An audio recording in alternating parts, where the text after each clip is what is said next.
এই বিয়ে আমি করতে পারবো না। समझ रहे हो?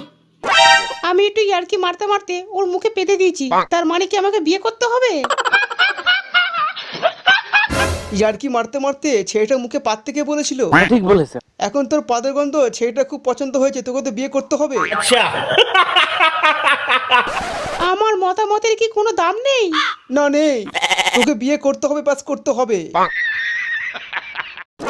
মা বাবাকে বোঝা প্লিজ। তুই কেন বুঝতে পারছিস না? ওরা তোর পাদের গন্ধ খুব পছন্দ করেছে। এগুলো কি বলছিস? তুই একটু ভেবে দেখ, তোর পাদের গন্ধ রোজে শুনবে। সত্যি বলছো? কাকু, আপনি কি চাই কি লেস মিশিয়ে খান না? লেস ছাড়া চাটা কেমন কচু পাতার রসের মতন খেতে লাগছে।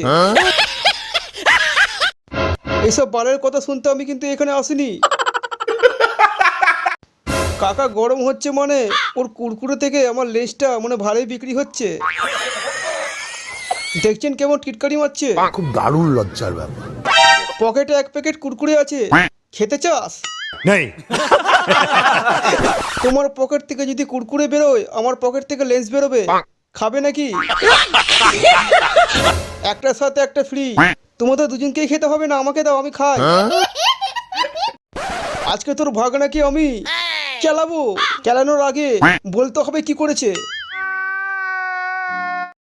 তোর ভাগনা কি করেছে জানতে চাস? তাহলে শোন। আজকে সকালে আমার মেয়েকে ফোন করে ডেকে পচা কুরকুরে খাইয়ে দেয়, সেটা খেয়ে আমার মেয়ের হাগা কমছে না। যদি আমার কথা বিশ্বাস না হয় তাহলে আমার মেয়েকে ডাকছি, সেই বলবে ওকে পচা কুরকুরে খাইয়েছিল কিনা।